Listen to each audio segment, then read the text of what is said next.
tonight, I think, is we'll just put this on the turntable, and every time they play, they'll just lip sync. Is that cool?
Minutes to show.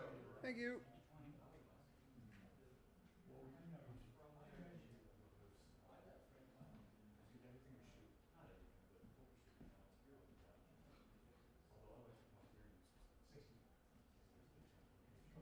So those little set pieces and bottles are okay, all both there? They are. They might get moved. They didn't offend me, but I might move them. I did not honestly notice them. Thank you for pointing that out, man. So there's so many moving parts. Yeah. Have you seen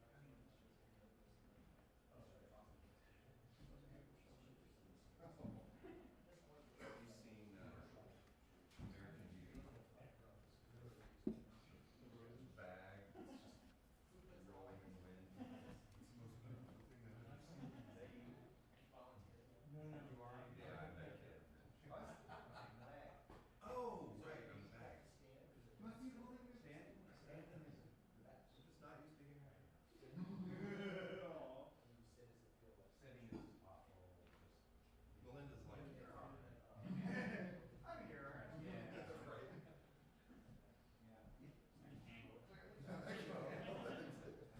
I can handle it.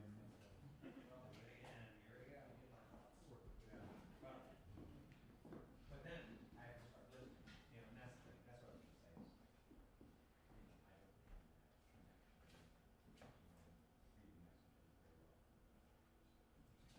Well, it's easy to ignore on the application. Anytime you're on, especially as you age, I've noticed that I know. Just a reminder that the overhead still looks like it's a half a star. I'll look at it again and go, hey, check it out, see what it is. Well, what is it supposed to be that?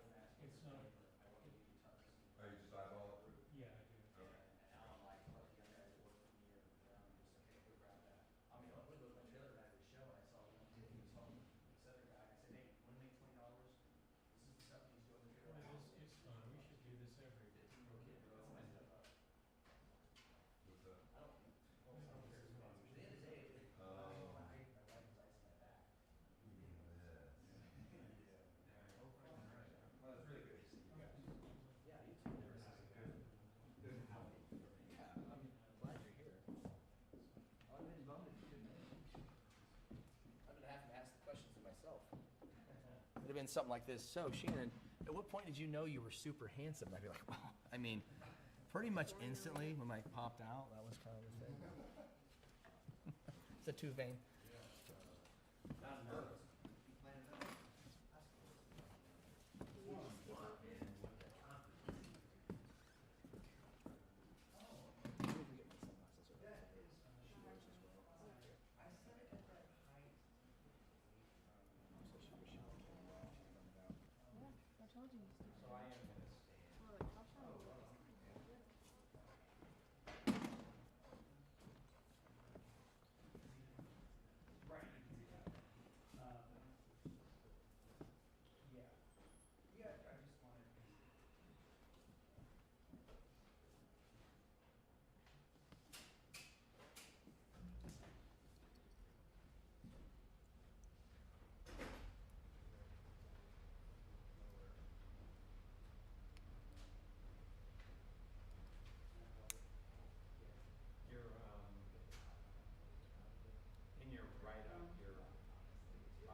you have the new one? Yeah, so whatever you have, whatever you put in the form. Okay. Yeah, but it says, just the heading advances that you, played with or on the stage with time draw. So, yeah, it's actually, it's not a typo. It's not a typo. Oh, okay. So, I mean, I must have copied it, did I copy the DSLers or? no. It was, in the form, in the form, no, in the form it was, word, one word, or something. But, Thank you for telling me, yeah, yeah, that would be, I corrected it on my. I send that out to a lot of people, especially Nikki. T-I-N, T-I-N. T-Y-N, by the time I. No, TI. 15 minutes to show. Thank you. Make it 15. So, and try to, yeah, I don't know how to, it's like great business. So you try to name drop to these other shows. The only one I don't play was that month, a lot of them, because it's a big festival, so we're all networking. I was playing with it. Yeah. I played at a festival, Yeah, right. and then we played at Tim McGraw last year in New York and Boston, but it was like a side stage pre-show. Yeah. I was hired by tennis crew, but I wasn't.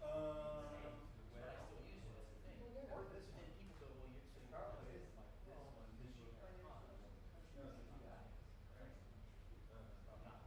rock and roll either, so it's just a weird thing where people, because you have a hard time booking stuff sometimes. Right. They want Jelly Roll or Shane Ryan, and it's like, I'm not that. Yeah. But I'm also not like, no, it's like, it's not a lot of bands, I say Tom Petty, or the Fleetwood Mac, or they look for my I hear, I mean, the press has written about us in different ways. I had someone say that they sound like early coloring of Lyle Lovett and the fast blues rock style of Rodney Crowd, which I would never have done that ever. But that doesn't sound like anything that I would feel. And I love both of those. Yeah, right. It might be good to think about some artists you may pair yourself with who a younger sort of 20s, 20s and 30s crowd might recognize. So I'll think about that too. What I do was Would love to know. I did have so many in Paris too. My back porch Fleetwood Mac, which was really sad. oh yeah, I mean those are all great. Those are still compliments. older bands. But they're great compliments, only record.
year were you born in, Brad?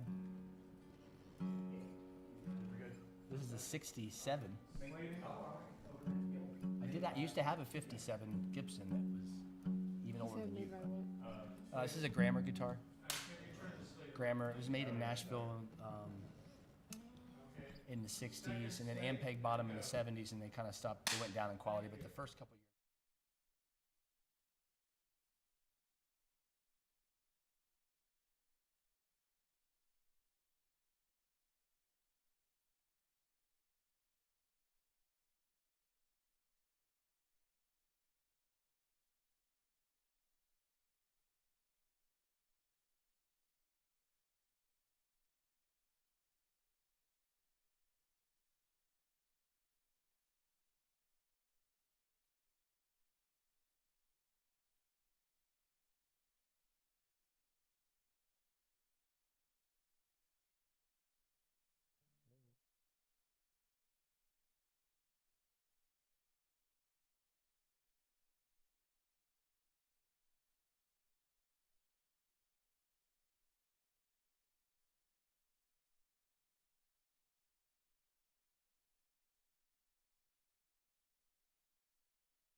Well, hello everyone. Good to have you with us on Red Barn Radio. I'm Bradford Becker.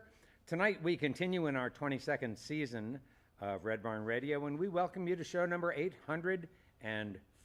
830.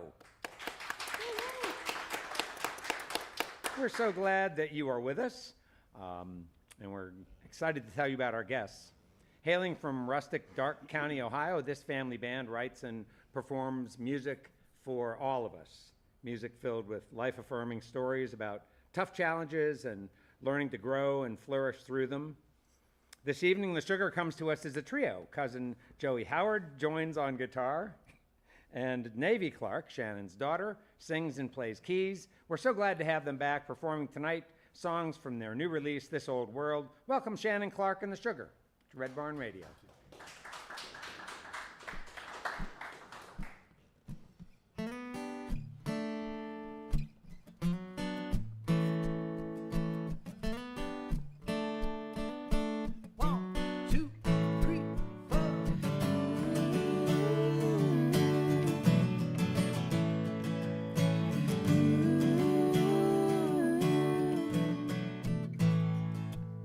Mama's in the kitchen for the evening chores.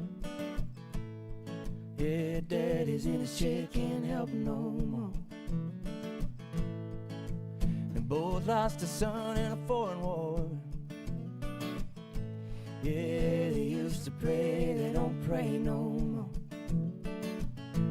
But they say, sometimes I wait for the dawn to come, but the dawn don't ever break. Yeah, and this old world, it'll bring you down. And don't let this world, yeah, bring you down.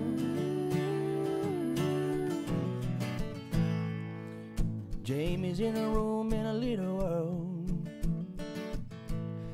not really sure if she's a boy or a girl yet. We rebel, rebel on the radio. Yeah, she used to pray, she don't pray no more. And she sings, yeah, sometimes I wait for the dawn to come, but the dawn don't ever break. Yeah, and it's so well, it'll bring you down. And don't let this world,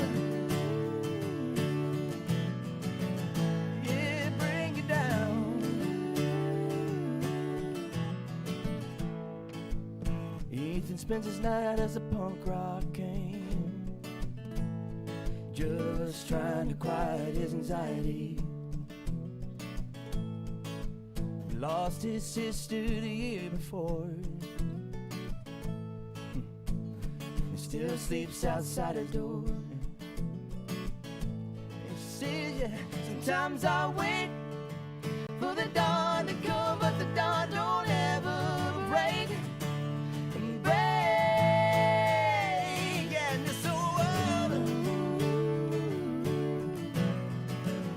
yeah, it'll bring you down. Don't let this world, yeah, bring you down. Yeah.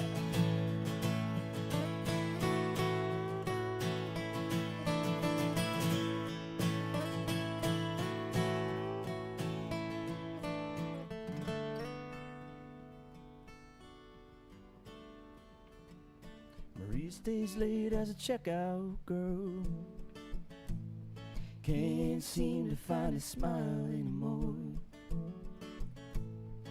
'Cause a madman came into her daughter's school and took the only life that she ever knew. Oh, this old world, it'll bring you down. Don't let this world, it'll bring you down. Don't bring me down. Yeah, don't bring me down. Yeah, don't bring me down. Yeah, don't bring me down.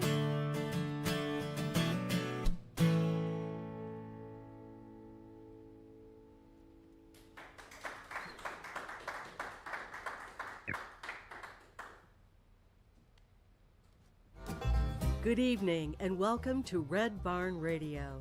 Wherever in the world you're listening, welcome to Roots Music Southern Style. Thanks to WEKU, Red Barn Radio's official radio partner, NPR for Central and Eastern Kentucky. Listen online at weku.org. Red Barn Radio is supported by Visit Lex, Lexington, Kentucky's Convention and Visitors Bureau. More information on what Lexington has to offer is at visitlex.com.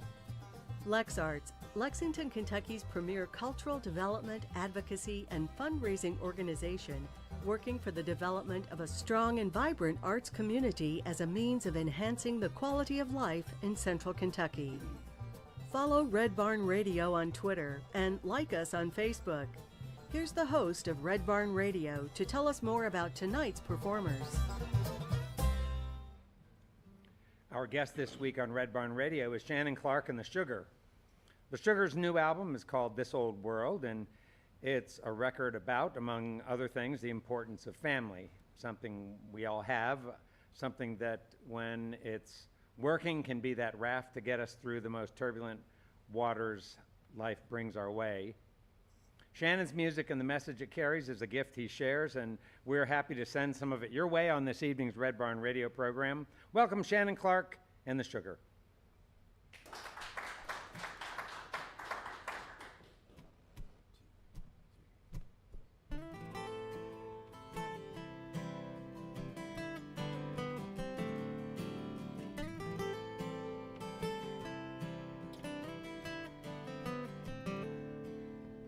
I was like the dark, and you were like the stars, and I couldn't see them apart until you made me.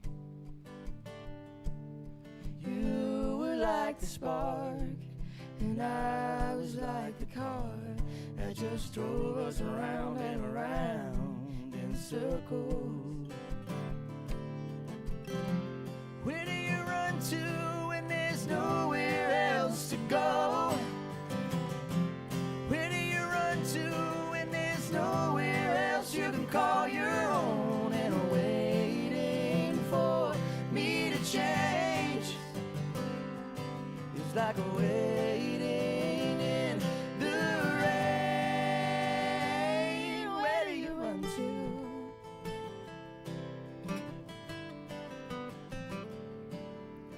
I was in abyss, and you were like the mist that forms on the flowers in the morning.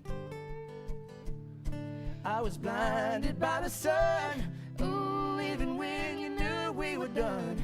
Yeah, I kept driving and driving and driving around in circles, yeah. Where do you run to when there's nowhere else to go? Where do you run to when there's nowhere else you can call your own? And I'm waiting for me to change. It's like waiting in the rain. Where do you run to?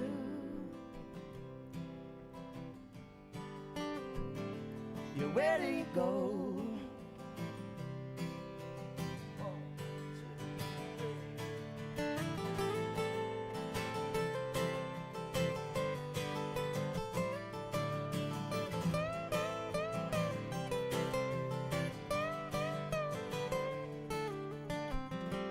Where do you run to when there's nowhere else to go? Where do you run to when there's nowhere else you can call your own? And I'm waiting for me to change. It's like a waiting in the rain. Where do you run to? Where do you run to? Where do you go? Where do you go? Where do you run to? Where do you run to? Where do you go?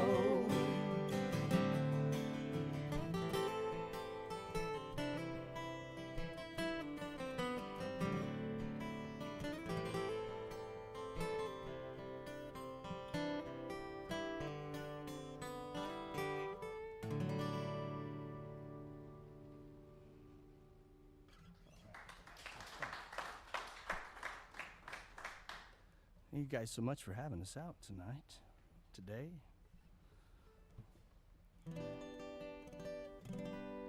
This next song is a song did a music video for. It's kind of an interesting take on love and loss, how some people deal with it mentally. Can be a hard thing to go through, and sometimes you lose grasp of reality a little bit.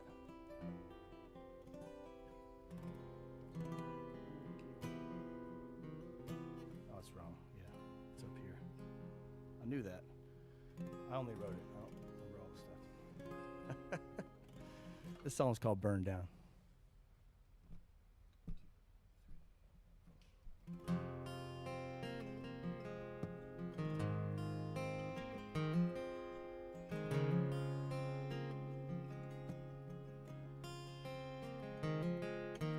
Maybe it's a sickness, maybe it's a curse. Oh, the way you left me in this house, and the way I hear your voice. Oh, silence is a killer of a giants and men like me.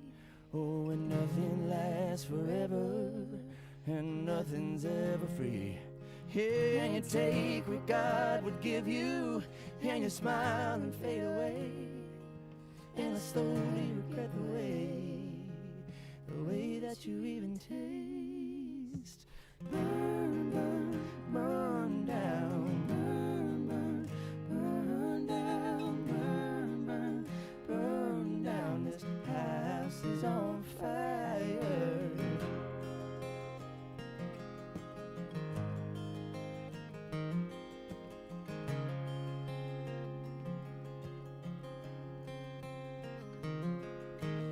Guess I was defeated, but I never lost a war.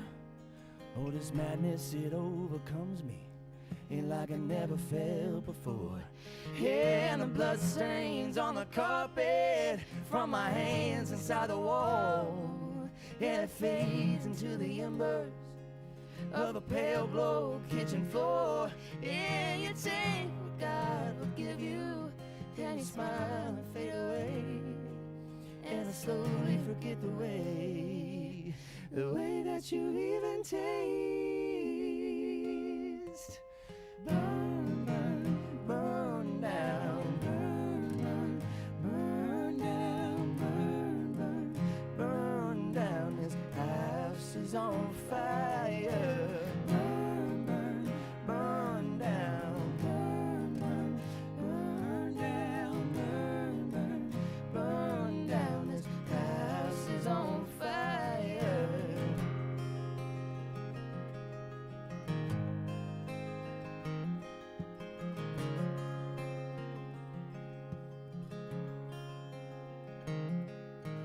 Wind started to pick up, and that draft began to change. Yeah, I hope it reaches that cottonwood where I used to carve your name. And the ashes, they drift like snowfall. Yeah, they weightless and in need.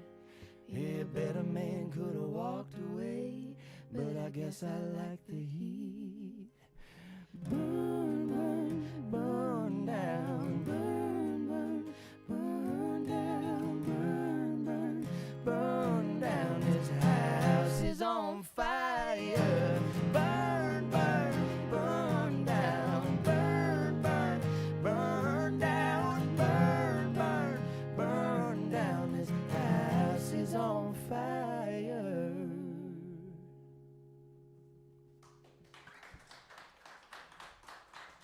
Thank you so much. So this next tune's one of my favorites on the record, and I actually had the privilege of playing with Cactus Mosier on. He set in on some additional percussion on this track. And for those who don't know who that is, he used to play in a band called Highway 101 back in the 90s. He was a country band, and he's also Winona Judd's husband. So I guess that's the way he's probably known to most people. But he's a great dude, and we're super lucky to have him sit in on this one with us. And I always say, if you have a good woman in your life is automatically better. And that can be a wife, a sister, a mother, a best friend, whoever it is. Can I get an amen on that? All right.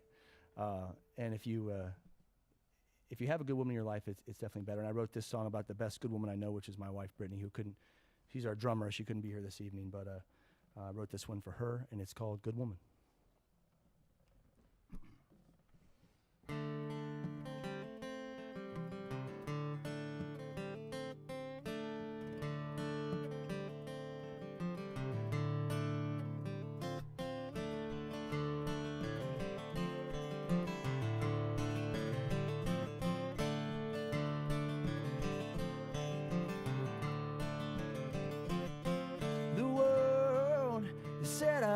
was unwanted.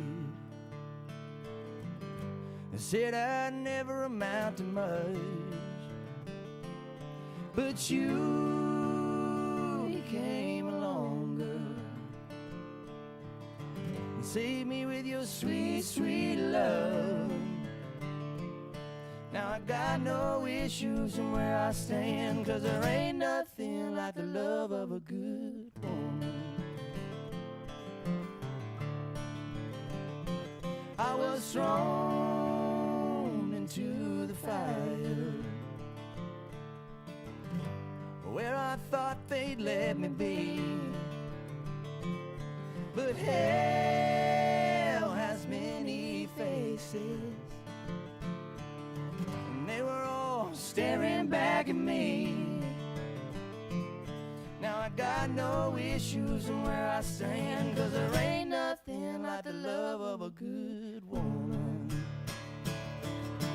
Never let them tell you who you were meant to be.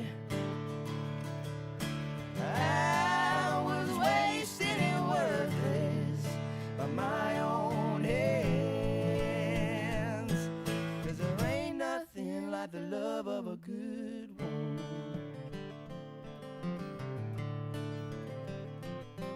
I spoke from the devil's mouth. I was rinsed and washed and abused, but nothing could prepare me for the way I fell in love with you. Now I got no problem from where I stand, 'cause there ain't nothing like the love of a good woman.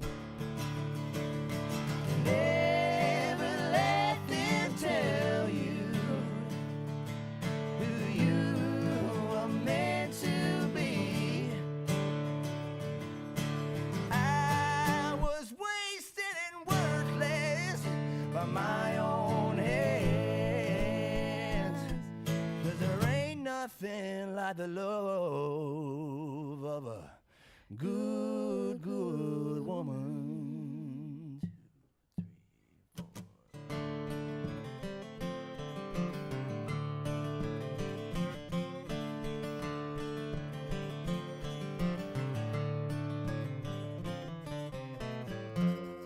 3, 4.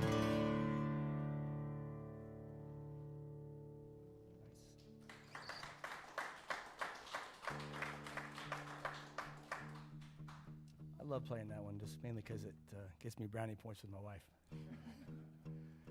I write a lot of songs about her. I think love's always been a strong writing point for most writers. I think that's a strong driving emotion that we all have. Hopefully, we all have. And so I think that's, over the years, I think she's been a lot of my inspiration. This next song is one that was kind of just a B-side and I on the record, and I don't think that we meant to. It was a song I made for me more than I wanted to try to make it for other people. And I think sometimes you write for other people, but I wanted this one. This was just a song about never feeling good enough for. I come up from a very religious family, and I think I always felt like I was always failing at that spiritual level that most of my other family members were. And so I wanted to write a song that was honest, like a conversation between me and the Creator a little bit. And so this is what we came up with. It's called The Way I Am.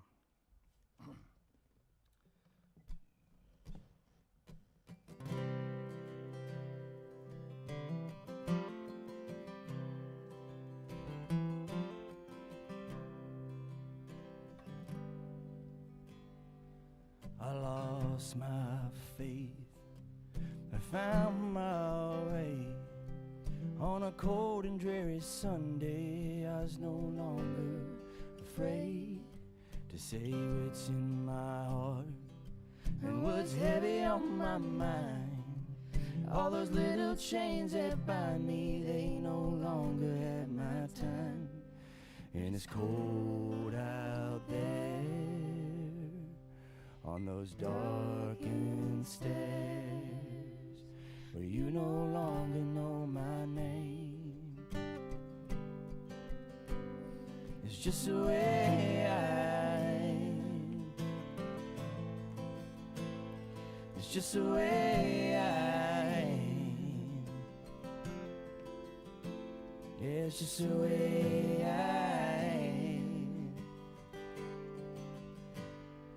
I was born to be a carpenter, but I never, ever had the hands.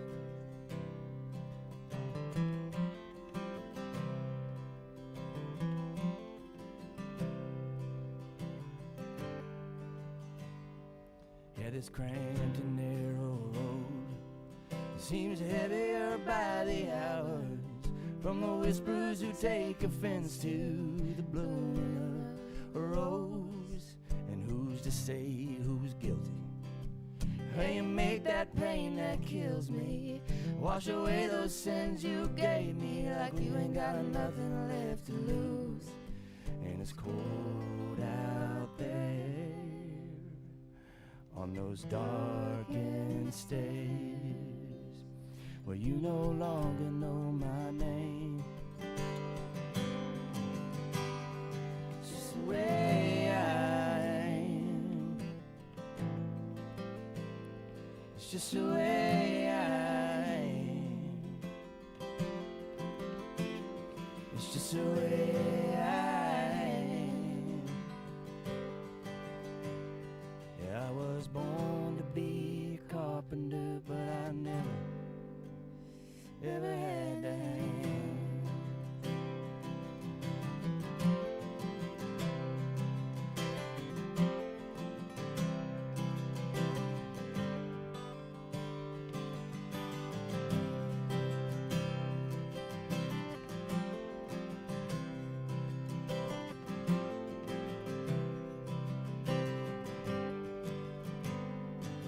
I guess I never knew what love was.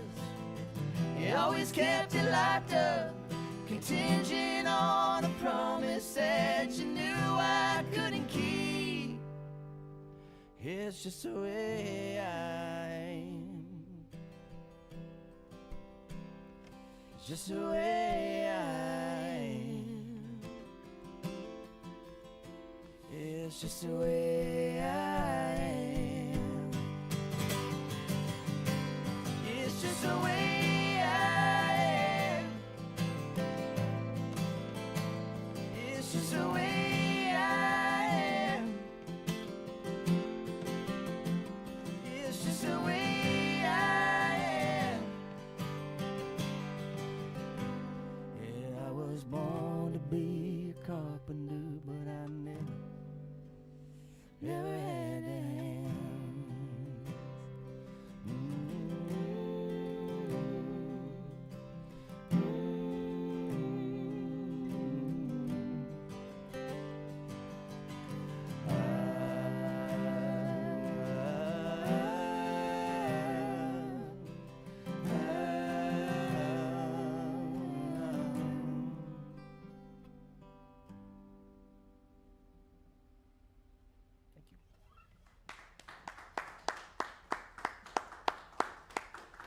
Well, welcome one and all. You're here on Red Barn Radio with Shannon Clark, his daughter Navie, and their pal Joey. I called Joey a cousin earlier, but that may or may not be accurate. Joey, would you like to set the record straight on that? Sure. I think he can explain it a lot better than me because it's distant through marriage. I'm not entirely sure So how his that goes. dad married my cousin's ex-wife. Oh, okay.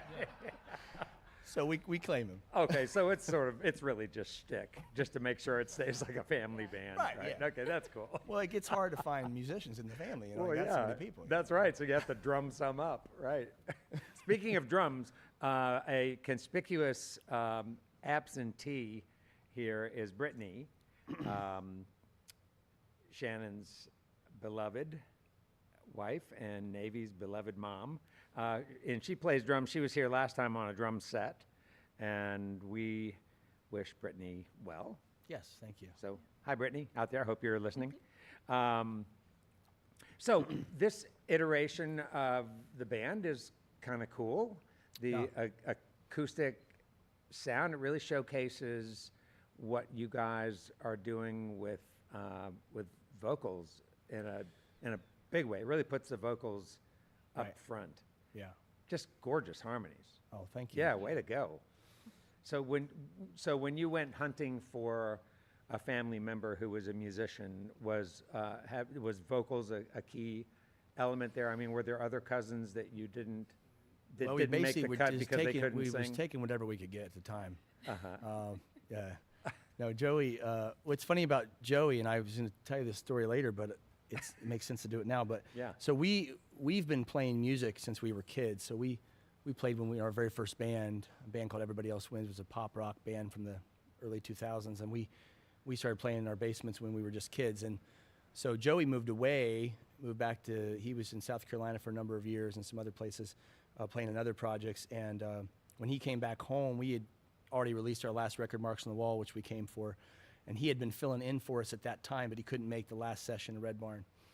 And then as we started writing for this record, I involved him more with the writing and realized that our connection as kids was still there. So we just kind of know each other. We're comfortable writing together. And so we kind of just wrote a lot of the record as a band this time more than a solo thing, So a lot of the parts were, Joey would come with the guitar part and I'd come with lyrics and we just kind of go together. So it's more composing together than I mean, I can't imagine that the lyrics of the songs you guys were writing back then would have had the sort of substance of what you're writing now. Life experience and and the yeah, experience you no. bring to it. And I think influences too. We're listening to emo bands from the 2000s who were probably not expanding our horizons enough at the time. We were very like, we got to listen to this because that's what was cool.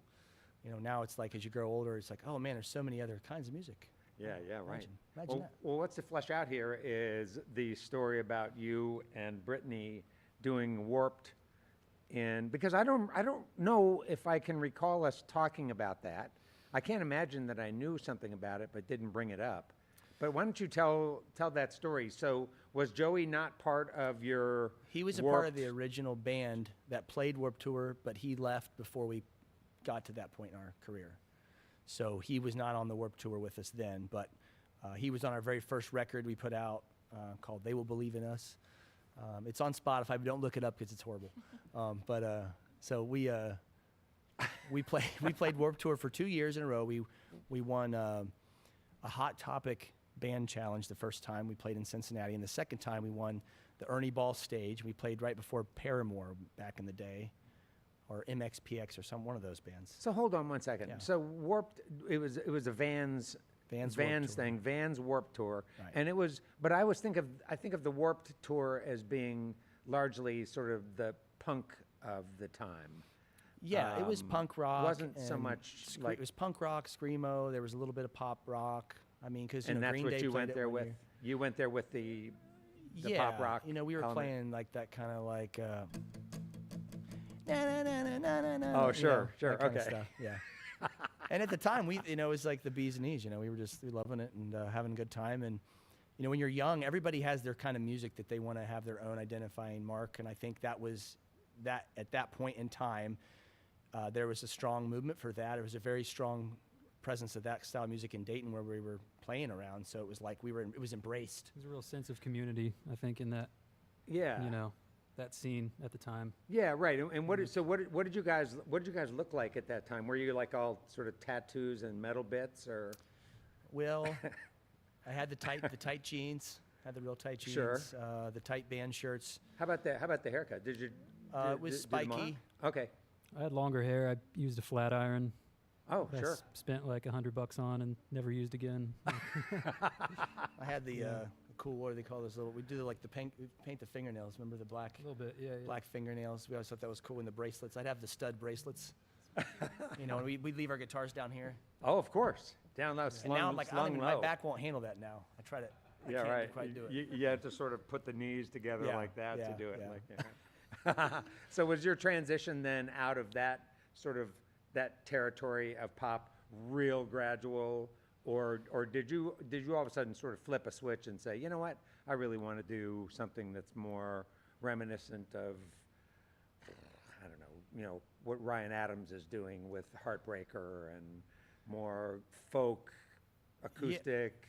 Yeah, I think for me, it was like I felt like we hit this wall where the music wasn't speaking to me anymore, and I wasn't really connecting with it. And I was listening to different bands at the time. I started playing with another project out of Canton, Ohio, called Goodnight LA, and that was like a pop rock band. We were playing more like, you know, modern Beatles kind of soundish with a little bit of a pop flair. And so we were listening to a lot of Ryan Adams, and that kind of like started getting me to think like, oh wow, okay, so because I grew up on like Bob Seger and Fleetwood Mac and Queen and these great bands that my mom introduced me in, 90s country. My mom loved 90s country, so I listened to a lot of that stuff, but it was my mom's music, you know. I don't live by my mom, you know.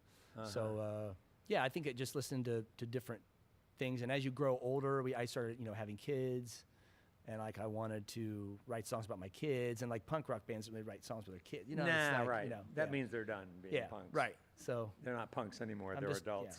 Yeah. Exactly. We're just adults now. Yeah.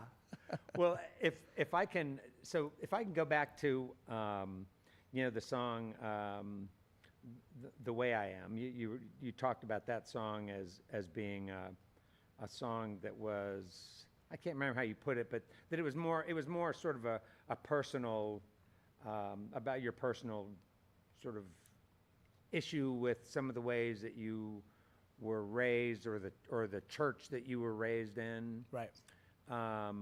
So parents who listen to Bob Seger and Fleetwood Mac and so forth don't sound like super oppressive parents. My parents did not listen to that music. So my mom was a rebel.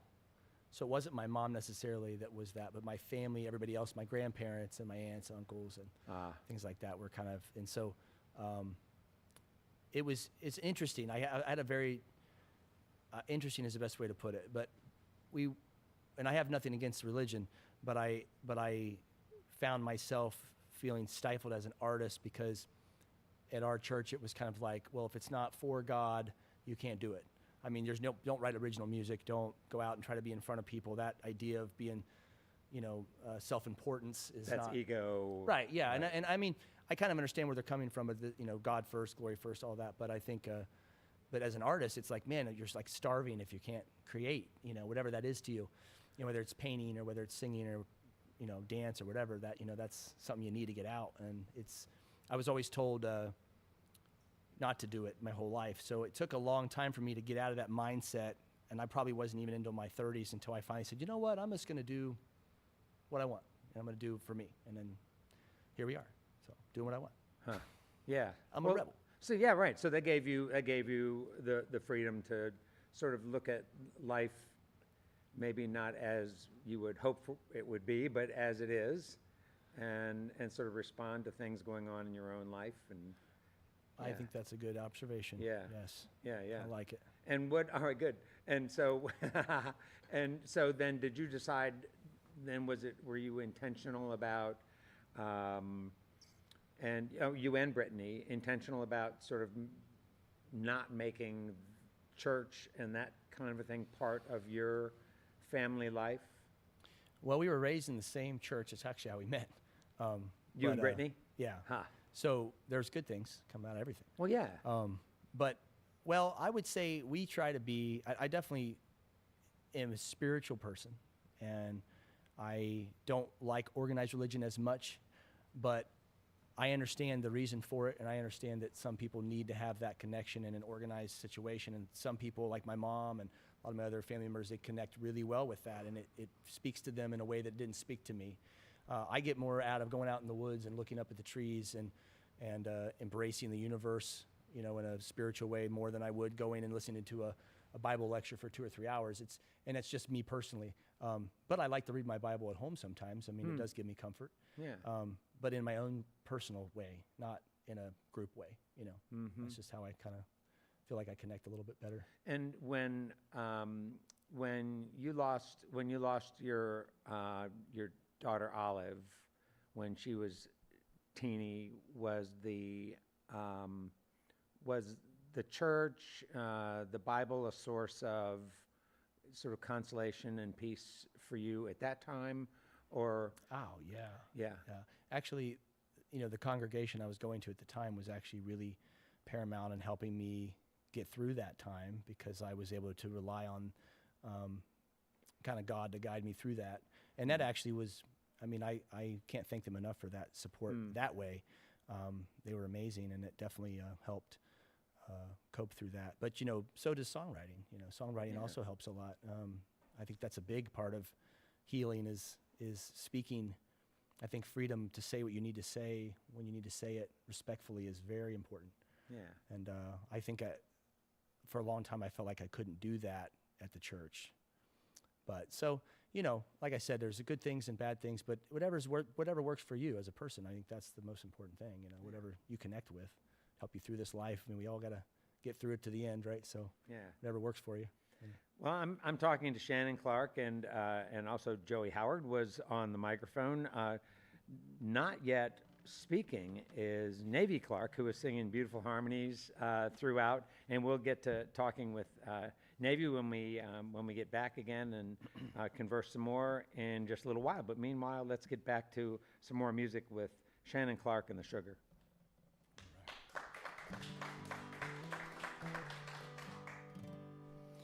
This is a song off our last record, and I always liked it because it was my grandfather was married to my grandmother for about over 60 years, and when she passed away, it was colder. It was heading into fall, I think, but and he always hated the cold weather. He lived in Ohio his whole life. He always hated the cold weather, and I always said he was just waiting around till spring because he didn't want to be buried in the cold ground to join her. And ironically, that's what happened. So he passed away the following spring. And so I wrote this song for him called Wait Till Spring.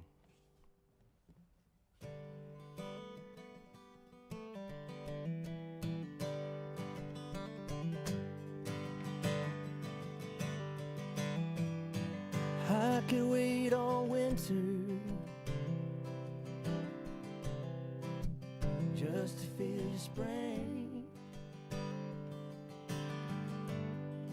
And it seems like I've forgotten just what I'm doing here. 'Cause ever since you left me, I'm a wasting in this skin,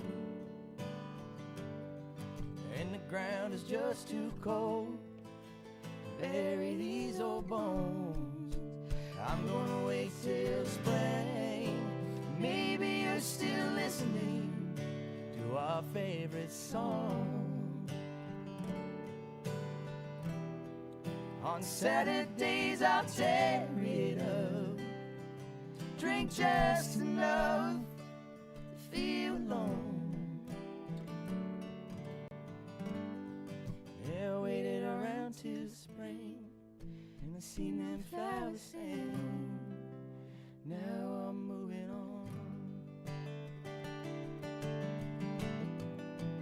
When we said our piece, as you rocked in your chair, never thought it'd be the last time that you'd ever sit there. 'Cause ever since you left me, I'm a wasting in this skin, and the ground is just too cold to bury these old bones. I'm gonna wait till spring. Maybe you're still listening to our favorite song. On Saturdays I'll tear it up, drink just enough to feel alone. And I waited around till spring, and I seen them flowers sing. Now I'm moving on.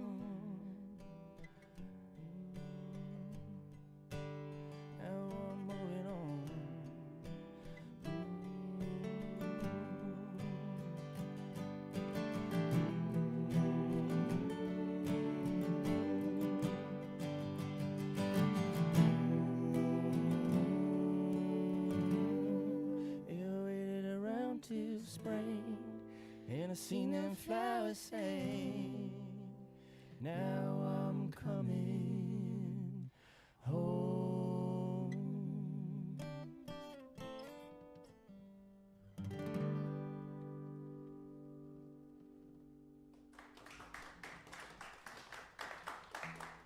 Thank you. So next tune we got's another song off the last record, and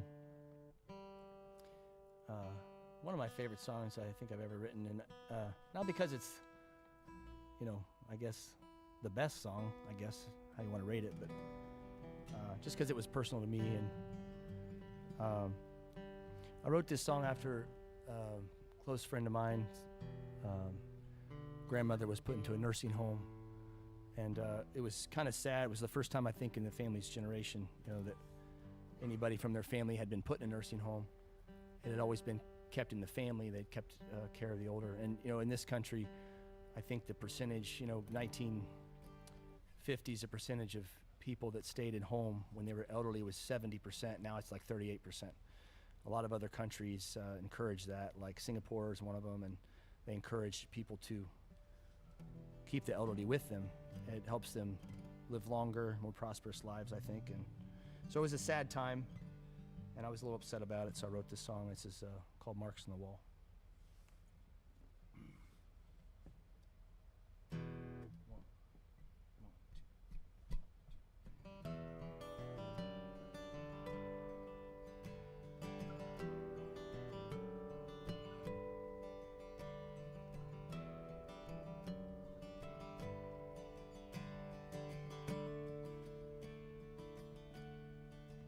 All those years that she broke her back, you can't even stand to watch her pass. Room full of pictures of people who care and no longer there. Who was there when you skinned that knee? Took you in, kept you clean, rubbed your legs when they would ache. You won't do the same. Yeah, the doctor, he comes once a week, and her sister comes over from Deer Creek, and she stays long enough to be seen, if you know what I mean.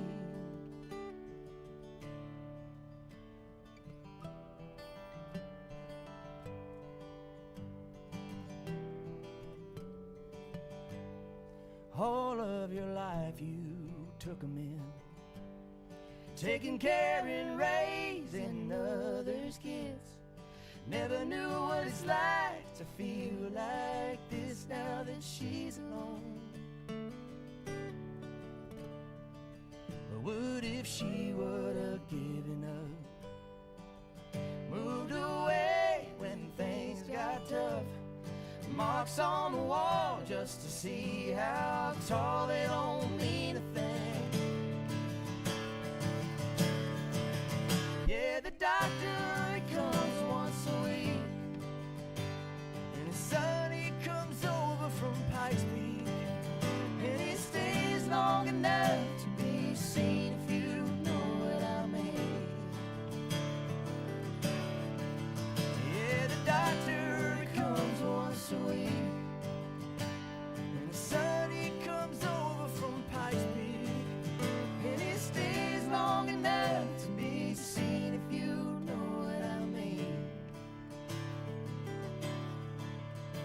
From a farmhouse built out in 53, a one bedroom with no scenery. Is this all she meant to me? Yeah, the doctor, he comes once a week, and I used to visit from Pikes Peak, and I stay long enough to be seen, if you know what I mean. Yeah, the doctor, he comes once a week, and I used to visit from Pikes Peak, and I stay long enough to be seen, if you know what I mean.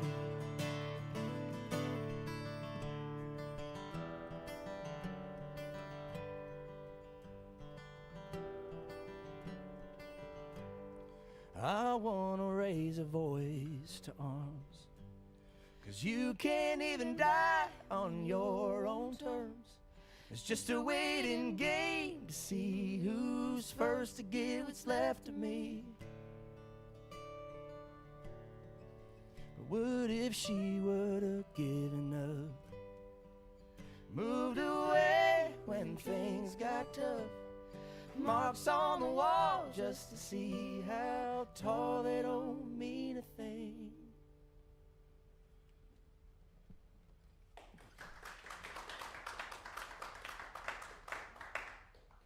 We got another one. We're going to go over here to the piano. You're going to go over to the piano. And I'll talk a little bit about the song while you're getting ready, you fancy man. Joey's quiet.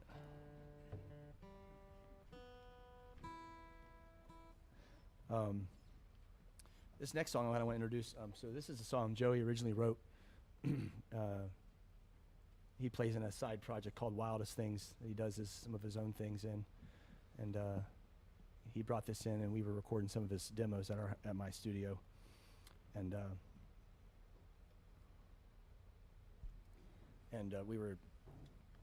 he came over with this song, and I loved it. And I said, man, we need to put this on the record. I think it's great. And he let me kind of help out a little bit. I wrote some of the second verse, and we kind of got it worked up. And it's a beautiful song, and super proud to have it on the record. And so the song's called Change Everything.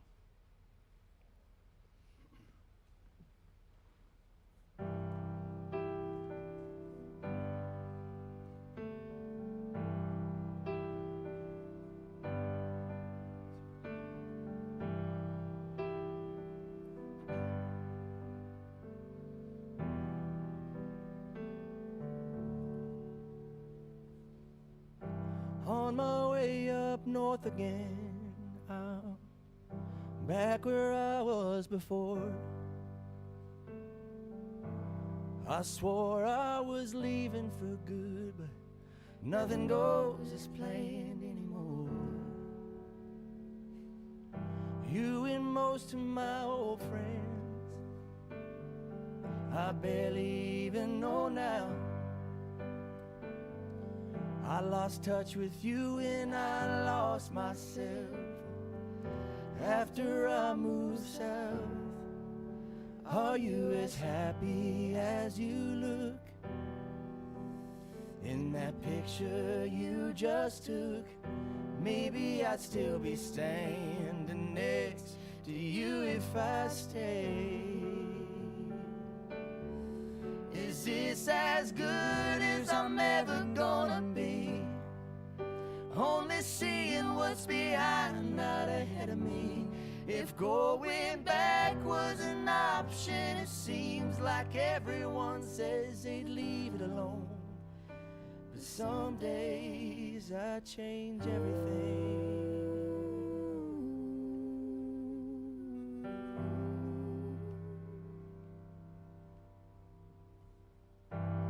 It tore our old high school down, hadn't seen it in 15 years.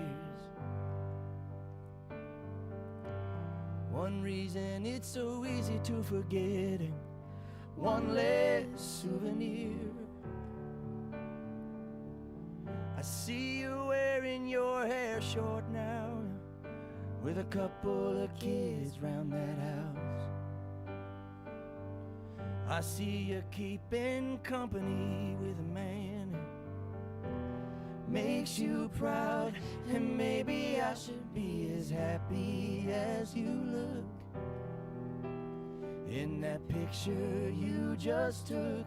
And maybe I'd still be standing next to you if I stayed. Is this as good as I'm ever gonna be? Only seeing what's behind, not ahead of me. If going back was an option, it seems like everyone says they'd leave it alone. But some days I change everything.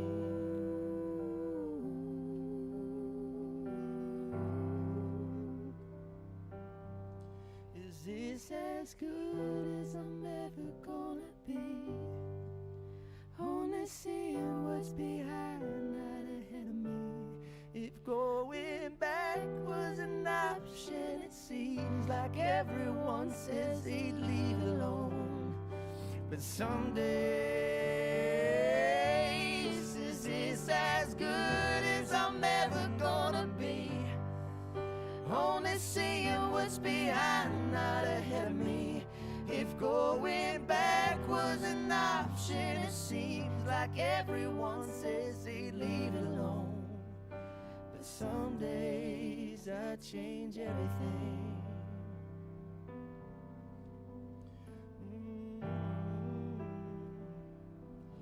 Don't you know I change everything?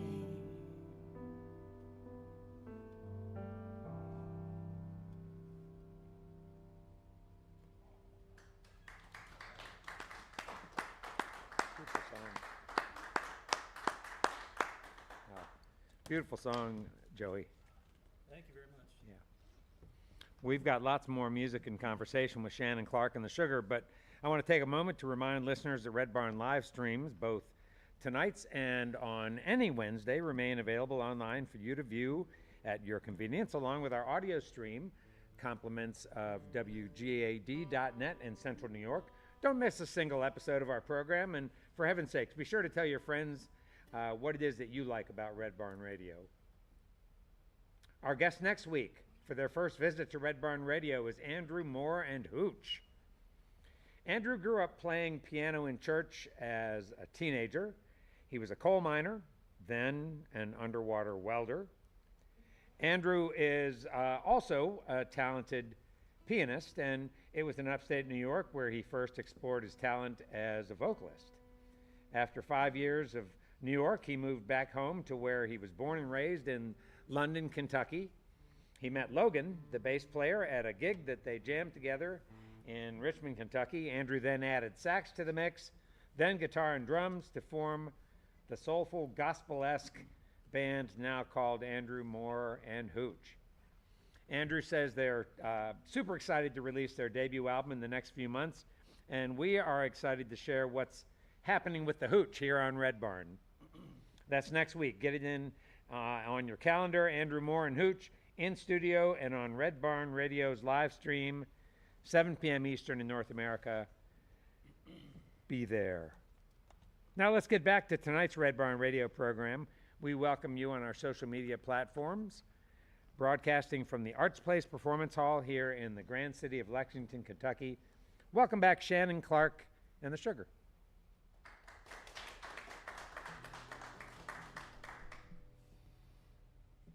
This is a song off the new record. It's just a lighthearted little summer song. Kind of wrote it and had in mind like a country version of Brown Eyed Girl. Kind of wrote it about my wife when we were young. It's called Cool Waters.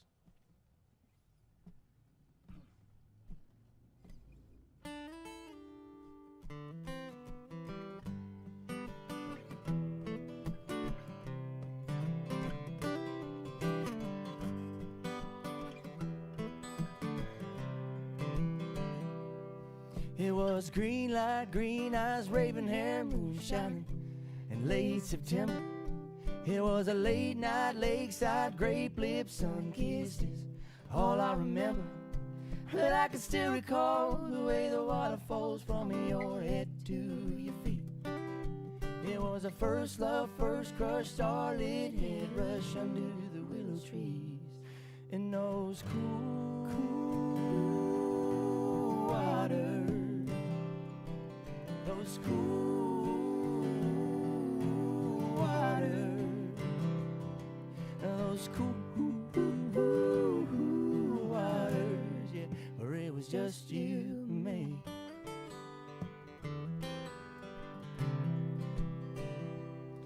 It was twilight, dead night, eventide, so shining. We were made for each other. From the first word, first glance, half smile, moon dance, yeah, that kind of summer. From the fields of Ohio to the shores of Carolina, I knew I'd never forget. We just skipping rocks, flip-flops, cherry cola crop top, and one thing I'll never regret. all those cool waters, those cool waters. Yeah, if I could live on the feeling of my first taste of freedom, you know it would be this. Just give me those cool waters, yes, where it was just you and me.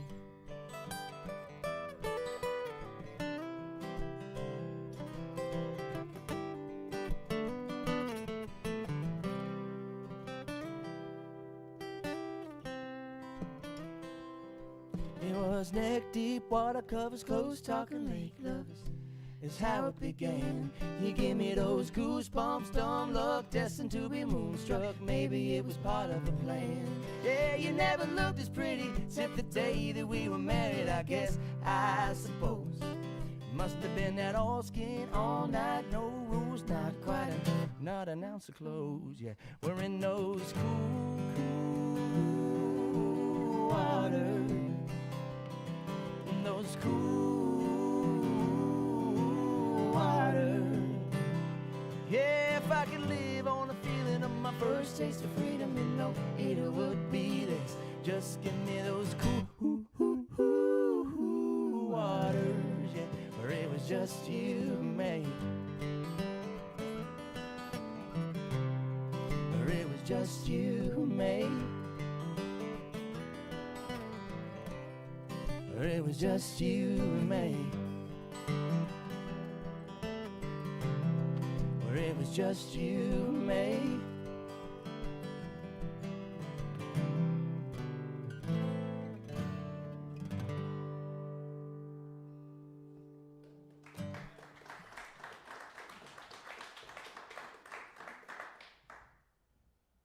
It's a fun song. We like playing that one. This one's my wife's favorite. I'll talk for her since she's not here, but this is her favorite song on the record. And we had trouble when we were writing the song. We had the lyrics there, and the vibe was just not right, and we kept working it up as a band. We probably changed the way it was played like 3 or 4 times, and we kind of get it working. Like, yeah, I think it's cool. And then we come back the next day, and it's like, oh, I don't like it now.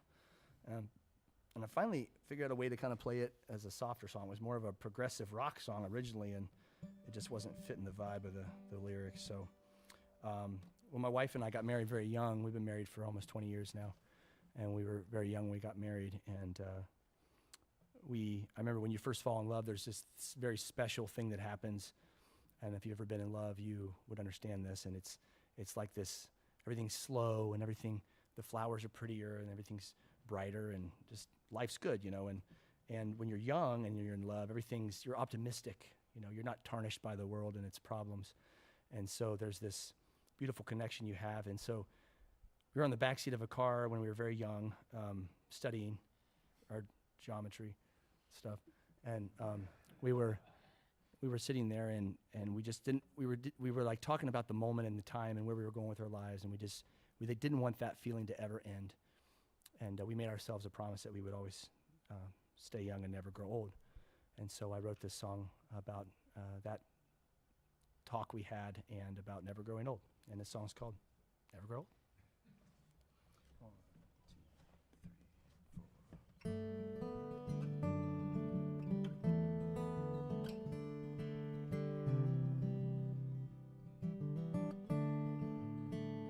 You had that red hatchback and you parked on the side of any road off 49, and we'd do our best to leave there a sweaty mess. And you turned to me with the kind of styles, will this last the rest of our lives? And I was so confident that I'd keep my promises. You and I will always feel this alive, and we will sing, never gonna grow old, no matter what we've been told. In all these summer nights we were still learning how to fly. We will never die. What if time is just a river that we can't see, just destined to swim upstream. The world becomes a memory of a love that used to be. Well, honey, it's never too late to feel young love. Forget the world for keeping us stuck. I tell you, you gotta be. But my pillow talk is concrete, 'cause you and I will always feel it's alive. We will sing, never gonna grow old, no matter what we've been told. In all these summer nights we were still learning how to fly. And we will never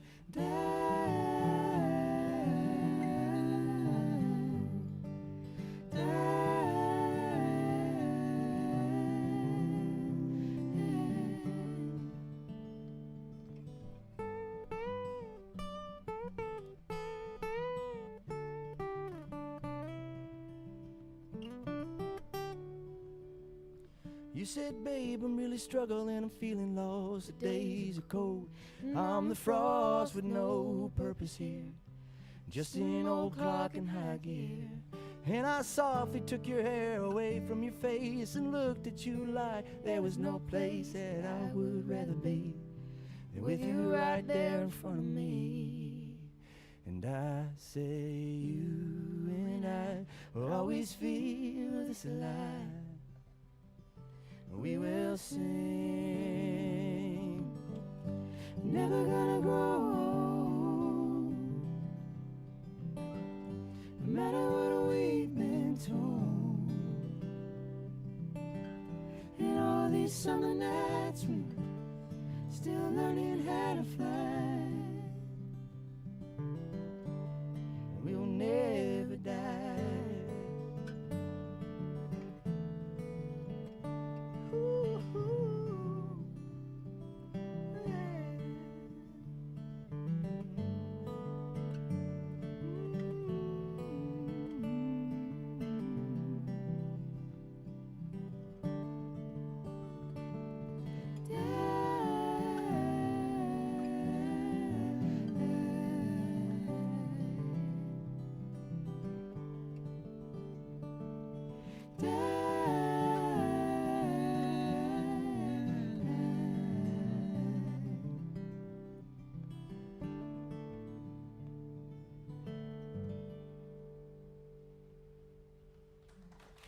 Thank you.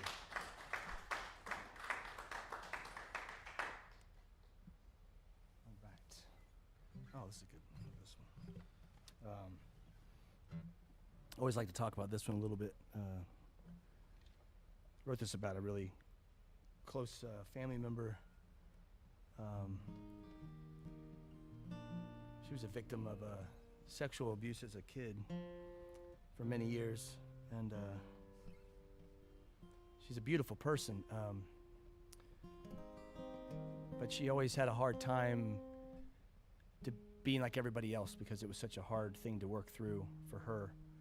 And I always say she was like a thistle. You know, thistle's this really pretty flower, and you can look at it, but you put your hands on it, and it usually pricks you a little bit, and it's not a good experience.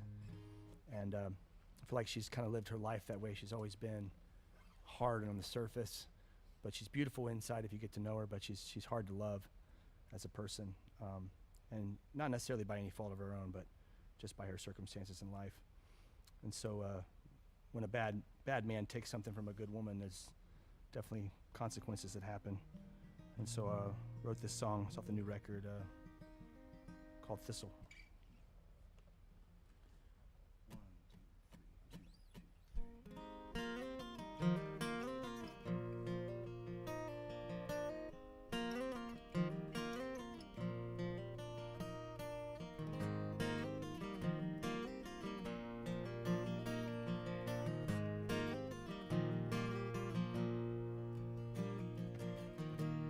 There's a thistle by the roadside. It's purple and rare. Something you look at, but not something you dare.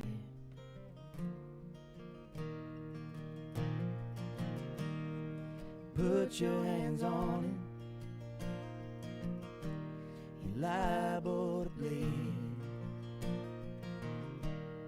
Something you look at, but not something you see. Yeah, she's rough and she's lonesome like the North Georgia pines.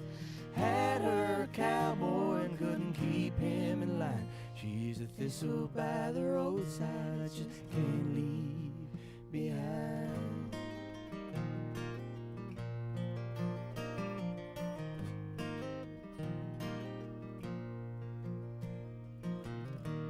Took a while for her to notice, damn near 45. But others are taken, you know she paid the price.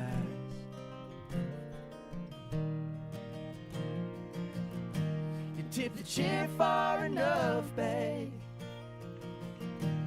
you're liable to fall. Yeah, I wanted to fix her, but that'd be her call. She's rough and she's lonesome like the North Georgia pines. Had her a cowboy and couldn't keep him in line. She's a thistle by the roadside I just can't leave behind.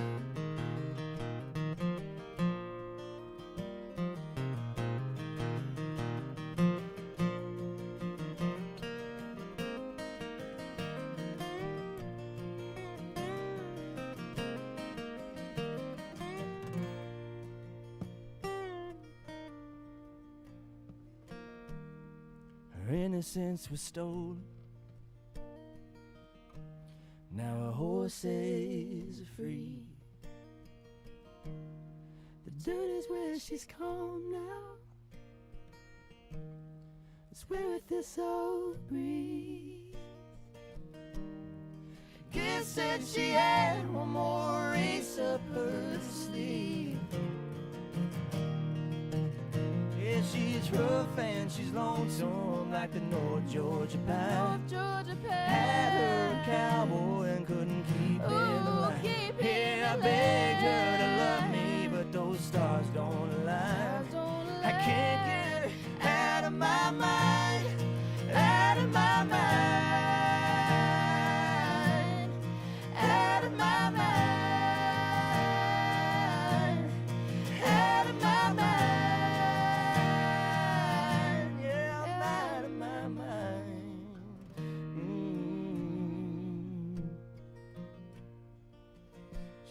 Thistle by the roadside I just can't leave behind.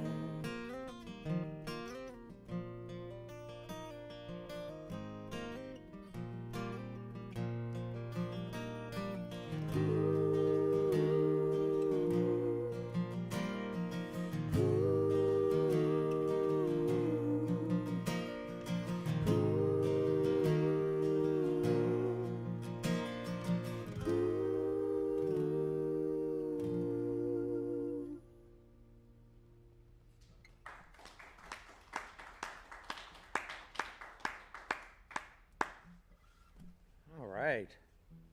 Wow. Beautiful songs. Thank you. I mean, all of them. Every one of them.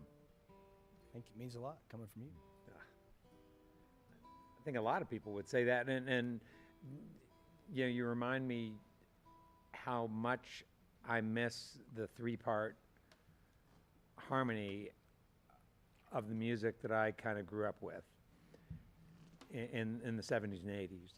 You know, and do you feel like that's I mean, I think when I think about the music that's out there now, I think of, you know, country music still does a lot of three-part. Sort of classic radio country does a lot of three-part harmony.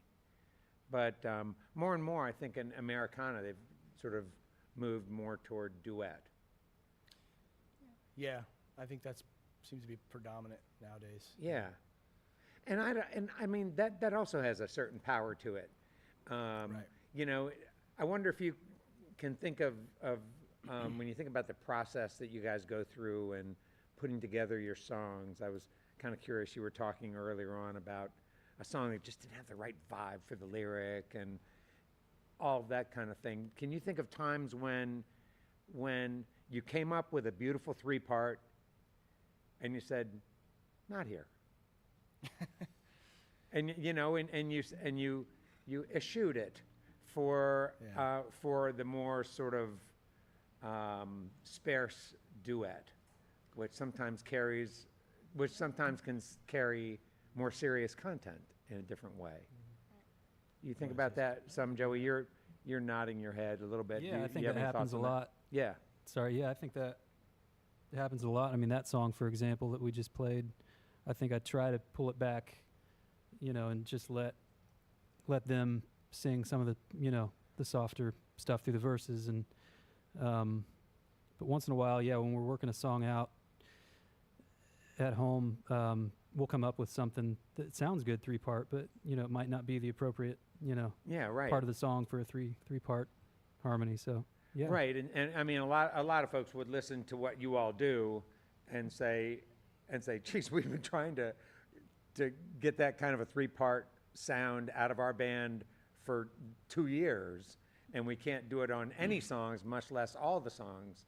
And you guys have that. You can produce that. You can generate that. Yeah. And it's just I'm always a beautiful. sucker for it. Like, I feel like I would probably overuse it, but Joey's more of a realist, so he'll be like, maybe that's not a great part. Like I'll come up like, hey, let's do a da da da like thing here, and he's like, well, that's more like barbershop kind of, like. I'm one of those guys that I'd be that guy. I'd have like a 65-piece band if I was allowed, if I could afford it. I'd have every instrument, bagpipes, accordion, harp. All be there. We'd just be jamming. It'd be awesome. But. Well, it's right. It's like we talk a lot on this program, and in music in general, we talk about the importance of restraint, and we talk about it's not what you're playing. It's those times when you're not playing. When it comes to guitar. And I should think we would also apply that to singing. It's also like the space that happens when all the voices don't ring through. The space that happens when it's just one voice crying out into the night that has a different kind of power. And I think it makes it stronger when you maybe amplify a chorus or a one part of the song where it needs to be hit with 3 harmonies, and sometimes pulling it back is important. And I think if you can take a guitar, acoustic guitar, and a couple singers or a singer, and you can sing a song and captivate someone's attention with that song, I mean, this is where it all starts, right? The piano or the guitar or whatever. Like, if you can build that song, and I love full produced records. I mean, our record's very produced, and we had a lot of things on it, and we overdubbed some things, and we made it really special, but tasteful. But still, like, sometimes this is what I love the most. Yeah, because we can hear each other. There's no, sometimes we go out with electric guitars and everything's loud, and you miss that intimacy. Yeah. But the kid in me still wants to go up there and, I want to rock a little bit. But, yeah, right. Yeah. So it's a balance, I guess.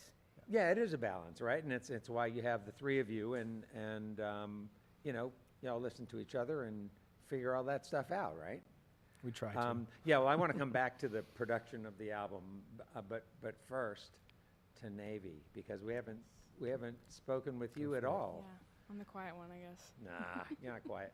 Not at home. So, Navie, maybe we should begin with you talking about, like, your dad was talking about those moments, like when you're putting together music. I assume you're there. Yeah. For some of this, to witness some of this stuff, this Yeah. turmoil.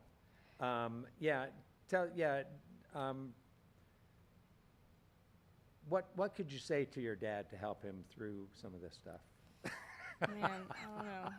He's got a lot of crazy ideas, but I think we like to keep him in line a little bit. Yeah. But yeah, he'll come to me with, a chorus or part of a song, and we'll just start singing harmony together, and it's always a really good feeling right away. So it's like, Oh, I that's think good. we just kind of build it on the vocals usually is where we start with it and take it from there. Is it always a good feeling right away? Most of mean- the time, we know pretty quickly if it's going to work or not. Huh.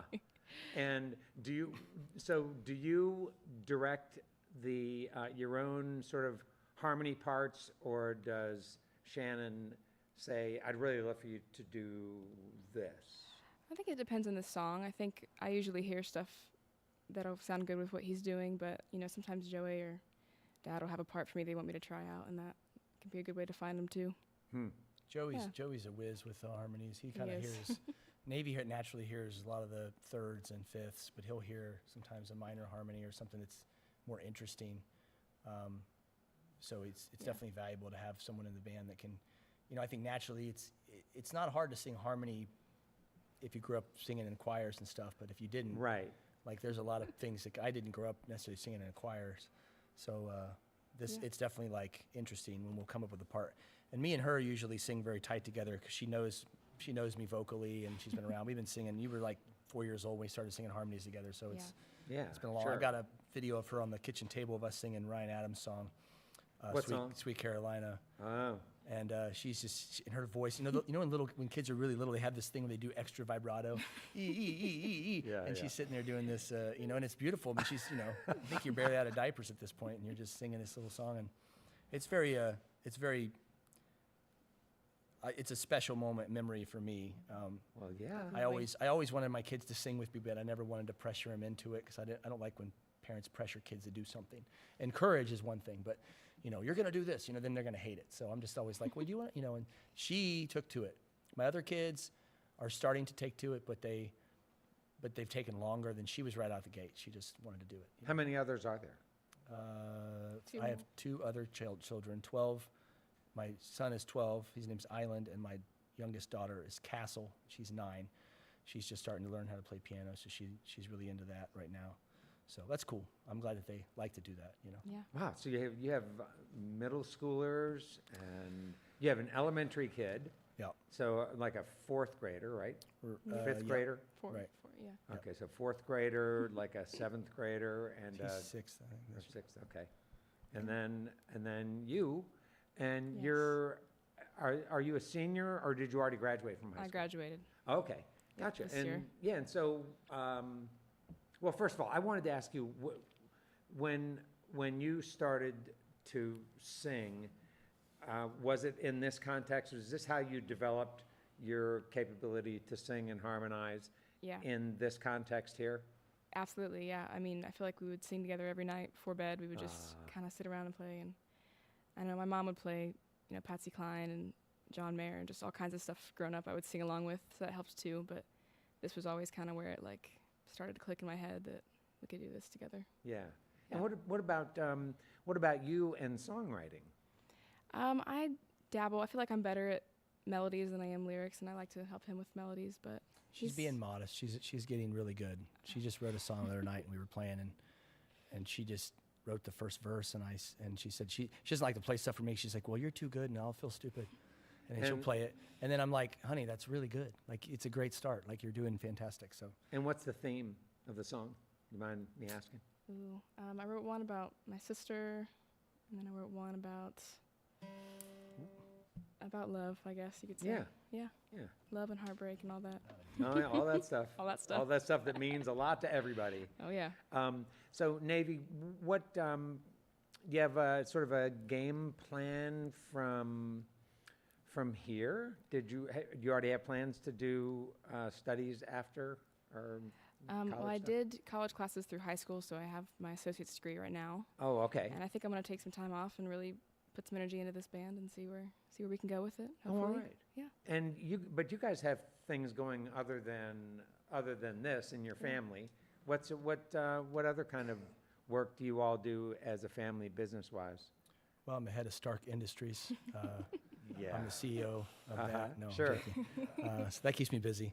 So we have a food truck business that we started 12 years ago. I've always loved to cook, and it's called Nacho Pig.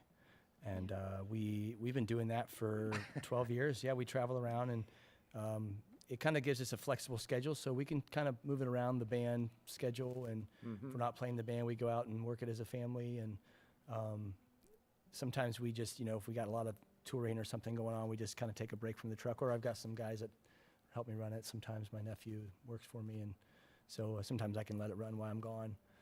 So it's kind of nice to have something, especially being a musician, because especially during COVID, like I was still able to run the truck, and I wasn't able to play music, so I would have been in a very bad position, probably worse than because I was able to work some. Ohio will let food trucks operate some in, certain circumstances, so we were still able to work a little bit through COVID, so that was nice. So it's been kind of a blessing to have two businesses. Sometimes it's a headache. Sometimes it's hard Sure. to do two things, But, Yeah, right. But it's okay. Well, Life's short. Might as well be busy. yeah. Now, this may sound like a kind of a dumb question, but is it your goal to create commercially successful music? I never try to make commercially successful music. If that happens, I think that would be fantastic and great. But never the goal. My goal is to just be able to go out and have people interested in what we're doing, maybe connecting with the music. If that happens and we can do that in front of a crowd, then that's great. Whether that's 5 people or 1,000 people, I don't really mind the small crowds. Kind of prefer them sometimes. But yeah, so I think I don't know many musicians that don't want to be commercially successful, but it's not the goal, I guess. Right. Do you know anybody? Can you hook me up? Just like, I do know people who play music who don't necessarily want to be commercially successful because they don't like what's going on in commercial music. well, that's true. See, I wouldn't Right? want to change what we're doing. If what we're doing becomes what they want, and that happens to align, that's one thing. But if they were like, play this, I'd be like, We've had opportunities before where someone wanted to use us for certain things that I just wasn't my style per se. To do something, you mean, sir, something Yeah, like somebody, marketing wise? people approached us about doing, this is years ago, but like doing specific styles of music. We were under a management contract for a while, and they wanted us to play like mainstream country, kind of go down that line. And it was just like, that's not how I write, and I don't necessarily want to be untrue to who I am as an artist, Like, money's never been a driving force for me, so money doesn't necessarily mean anything. But respect among people and other artists is probably more important to me than being on the radio per se. So. Would you write a song? Would you write a song that sounded like commercial country music, but that sort of treated more substance lyrically? We dabble, Yeah, I mean, I mean, think I whatever guess- comes out, I think Cool Waters is a song that's very commercially. It could have been more commercially if we would have produced it on the album that way, but, yeah, I mean, I don't think it's, like I said, I don't think it's my goal, but, I would be interested into writing. I mean, I've written a few songs for other artists that never went anywhere, but I was asked to write a few songs like that, and I put my mind set to do that, and I wrote a song called Country Girl and Me for a friend who's a musician, and it's definitely like a very country anthem, redneck kind of song. And it was fun. It was fun to write it. It was Sure. Took me about 3.5 minutes, so it was interesting, but it was fun. I can play it if you want. No, thanks. Save it for later. So the final question then, it goes back to, sort of revisits the question of production and what you're going to do in the studio. So you say what you really ultimately like is this sort of the restraint and the the sparseness of this. Is sparsity a word? Dynamics. It is now. Scarcity is. It is now. It's on Should be. Wikipedia So, now. yeah, it should be. So what you like is this more sparse sound, but when you get in the studio, you want to just fatten up, get everything you can out of it, fill the studio up with, really good players, and Well, in we addition played, to yourselves. Yeah, we played our band, and we brought in our producer, Justin Weaver, played a little bit of guitar and a few other instruments, kind of as a background of what we were doing. And then we don't really have a technical full-time bass player. We have a couple guys that fill in for us when we go out. So we brought in Chris Autry, who's a Nashville player. He played bass on the record. He's played on a few things for us, and he does a great job. So that's all we really brought in. And then at post-production, we did some keys, some extra keys, some organ and some things. Billy Justin, who played some organ stuff for us. But we don't overdub. We did, change everything on the record. We did do a lot of extra harmonies. We put like 80 vocal tracks on that song, but it was because we could, It doesn't make it better. It just makes it funner for us. We enjoy Yeah, right. goofing off. And That's I'm okay. always a fan of like, I like production on a record. I like the way something can be produced heavy, but I also think that there's, my favorite songs probably of all time are always pretty simple. Guy Clark and John Prine and Rodney Crowell, songs that are just 4 chords and the truth kind of thing. I feel like that's where my heart is. But on a record, it is fun to dabble, and because you're making something that's going to be around. Yeah. You want it to sound the best thing that you can produce at the time that you're playing, and that moment in time, capturing that, and pushing your boundaries a little bit. Which is fun. But you also want it to be. This is always a challenge that people have, right? You also want what you do in the studio Produce it to live. be somewhat representative of something you're going to bring to a stage. Yeah, so I think if you listen to the record, I would say we're pretty close to what we do live. We don't really, there's probably a few little things in the background that you probably don't do live, but you wouldn't notice it, So, yeah, if you don't want to go too crazy, like you obviously could do a lot Sure. more, add a orchestra and horns and things that we don't do live, but. You could have had Daniel Lanois come and put his fingers on it. So, I've been emailing him for months. I'm waiting back. I'm like, where you at, dude? Like, that'd be pretty cool. Let me talk to him for you. Okay, that sounds good. All right, you guys. Well, we have enjoyed this so much, and your harmonies are gorgeous. The songs are terrific. Love what you bring Thank you very much. to the stage, and it's just a great sound. And we're really glad you guys could come and be part of Red Barn tonight. Awesome. Thank you for having us. All right. Hey, welcome back, Shannon Clark and the Sugar.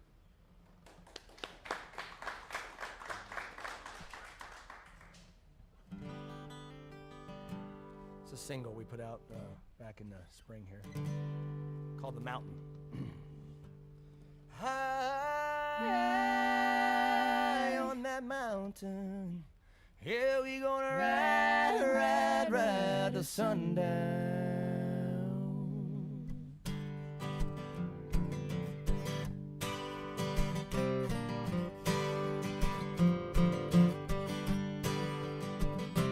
Work all day till the sun don't shine. Buried last winter my pretty blue eyes. I lost my home to the banker's greed. Yeah, let this town take the best of me. Roll up my sleeves and wash my hands. I'm tired of being a broken man. Yeah, we riding high, so high on that mountain. We gonna ride till sundown.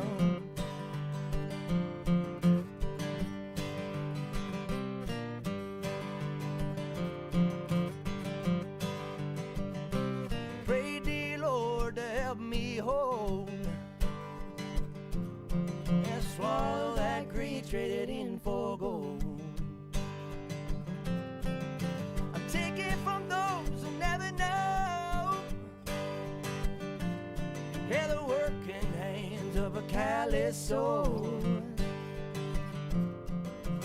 One last ride by that creek where I laid you down to sleep.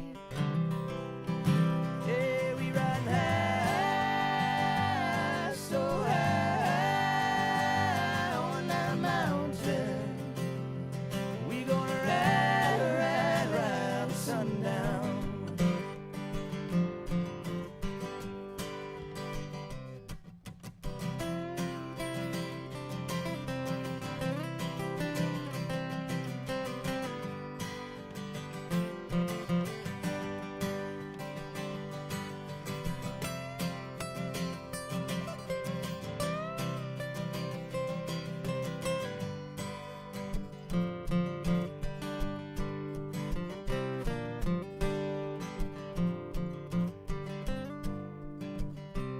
Yes, the law wasn't on our side.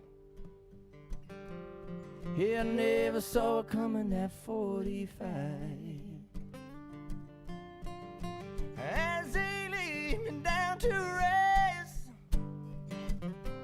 yeah, my hands were steady 'cause I know what's next. Maybe things you again. Yeah, we riding high, so high on that mountain. We gonna ride, ride, ride, and we ride high, oh so high on that mountain. We gonna ride, ride, ride till sundown.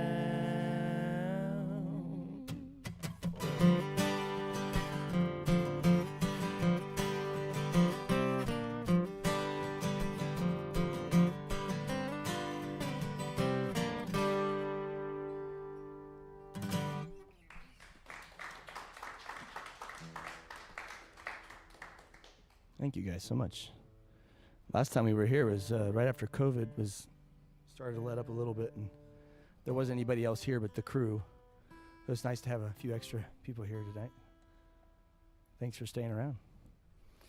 This next song was a song off the new record. It's actually the first song we recorded from the record originally, back about 1.5 years ago. Grab a drink real quick. And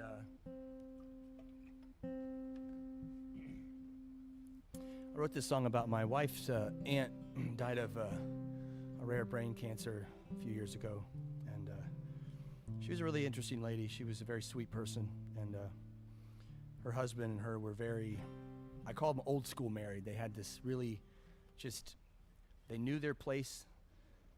They had this very beautiful relationship that was just, I don't even know how to explain it. It was just, it was interestingly dynamic and just different than the way I love my wife, but just as hard as I love my wife. So when she passed away, it was hard on the family.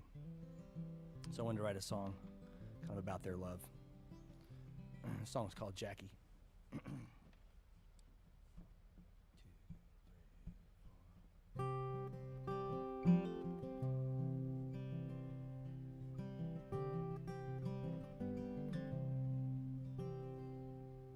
Sitting beneath that redbud tree, I love Jackie and Jackie loves me. It's been 30 years since we were 17. I guess that we were just meant to be. Whoa, I'm glad I got love you. Whoa, it was written on the sun. But some days, well, they might last forever, but not this one. Doctor said you'd have me till 4. The leaves were changing and I recall blowing all around my feet. But darling, even the wind has needs. Oh, I'm glad I got love. Oh, it was written on the sun. But some days, well, they might last forever, but not this one.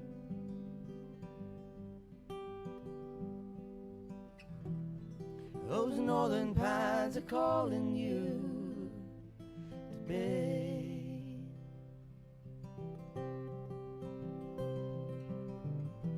With the best views underneath the shade.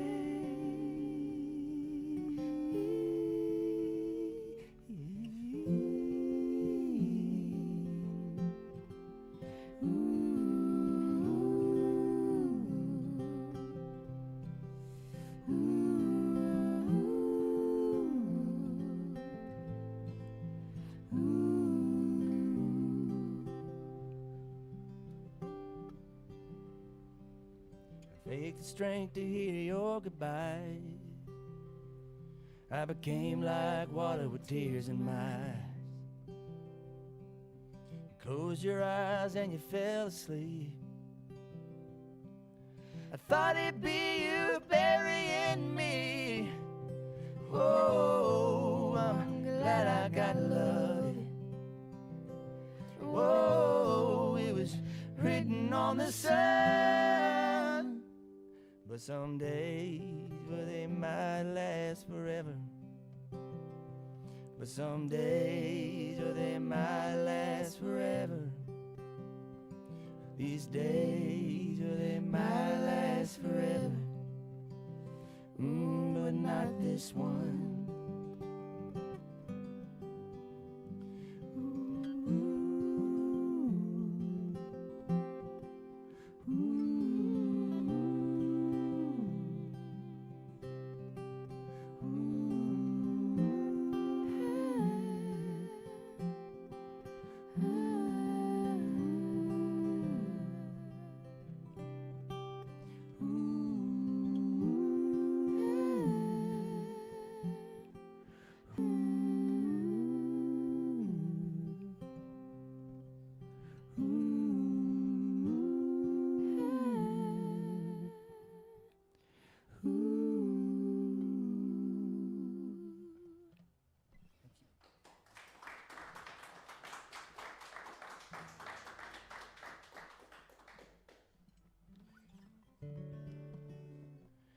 So I played this song last time I was here. I play it a lot when I have a respectful, nice audience like yourselves.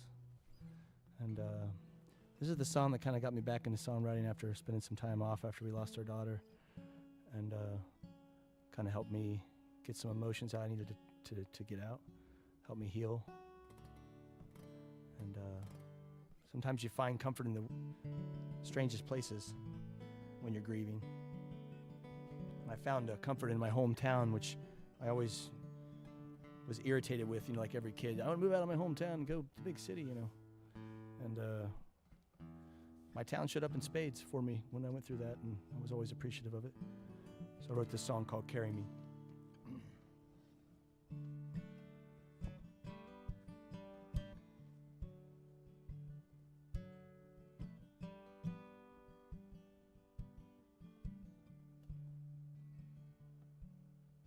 Never thought I'd miss this Ohio. Didn't think I'd race to see its sun. But I buried my mother's mother and father, and I watched my little girl waste away in this rocky world. And I know I'll never, ever be the same. Carry me home. Carry me home. Carry me. Didn't think I'd miss these fields of gold. Didn't think I'd sell everything I own. But I can't mistake the way this wind is changing. 'Cause now that I'm growing old, oh, this is where I wanna rest these bones. Bury me next to my pine tree family. Carry me.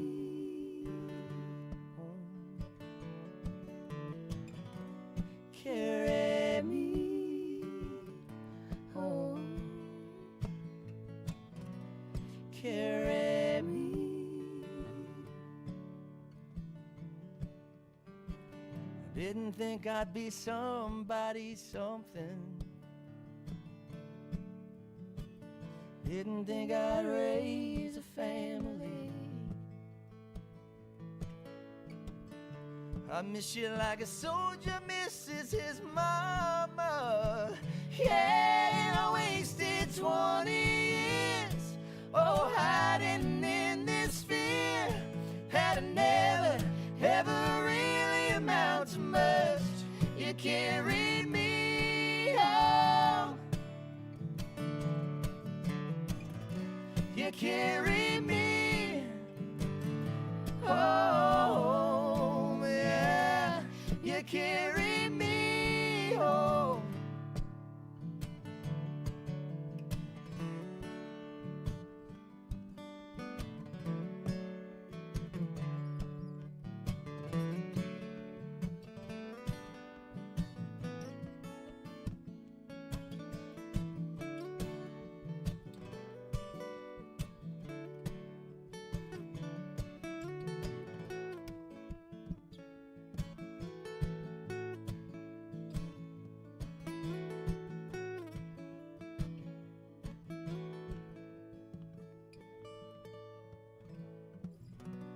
carry me home. Carry me home. Carry me. You carry me home.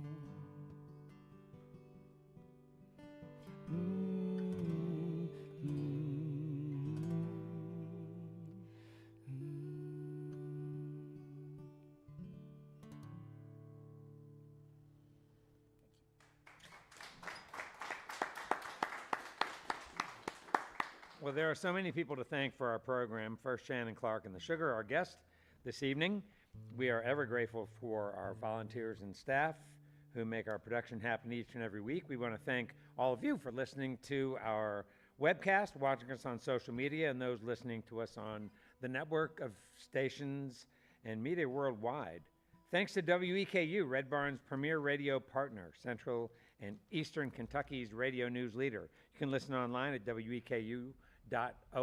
It's your chance to hear more great live music from Red Barn Radio and WEKU. That's NPR for Central and Eastern Kentucky.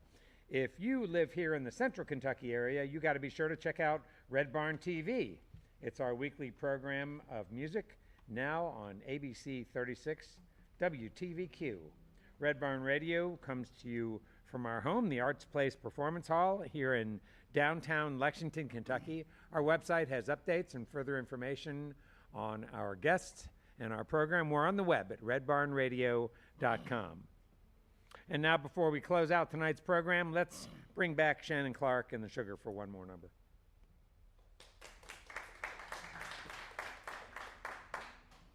Thanks so much for having us out tonight. We appreciate it. This is a new song we just wrote this week, and I thought it'd be appropriate to play it. I'll just say this, watching my kids grow up around social media and technology, it worries me so much, the impact that can have on a young person. Suicide rates in this country with young people are just egregious and so much younger than, used to be, and I just worry a lot. So I wanted to write a song that kind of just, I think kids at their core should stay young as long as they can and enjoy being a young person and venture, imagination, and playing outside and riding your bike and all those things. And so please do that if you're a child. Go outside, enjoy the weather, do something fun. And this song's called Keep 'Em Wild.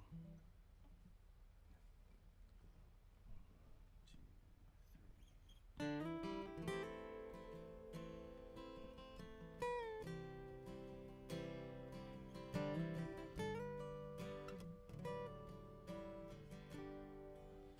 live by the mantra,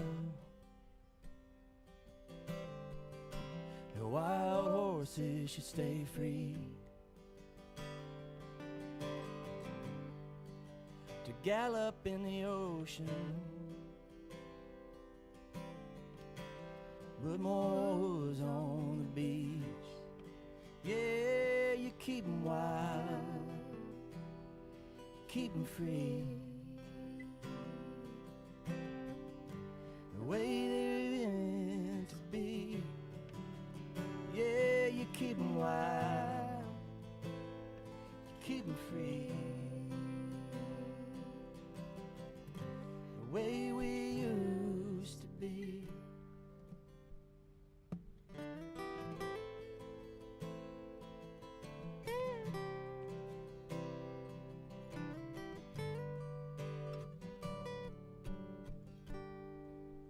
Made to paint the big skies, blue remembered hills on an open range, and I'm forced to be locked down and feel the heavy hand of change. Yeah, you keep 'em wild, keep 'em free, the way they were meant to be. Yeah, you keep 'em wild, keep 'em free,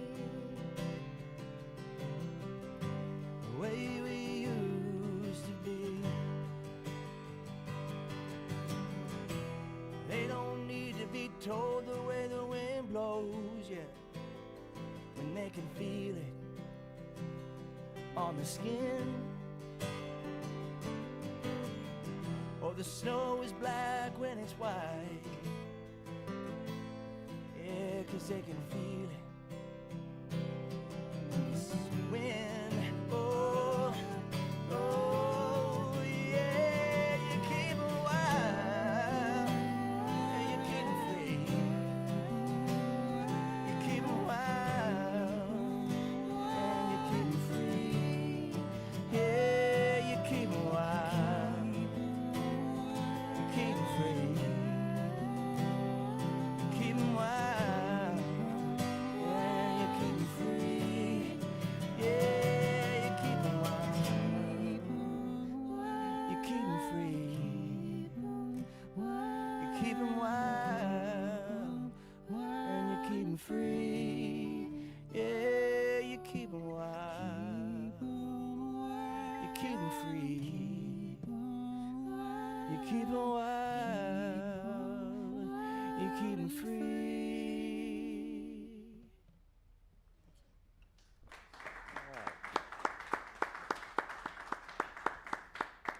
Well, that's all for our show for this week. You can see and hear Red Barn Radio worldwide as we stream live on the web on YouTube, Facebook, and Twitch, Wednesdays, 7 p.m. Eastern in North America. You can also listen to archive performances on Patreon, Spotify, iTunes, Apple Music, just to name a few.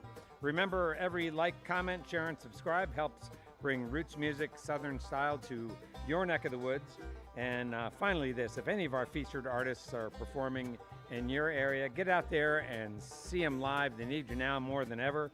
From all of us here at Red Barn Radio to all of our friends worldwide, keep working together to be safe and healthy. And until next time, good night from Red Barn Radio.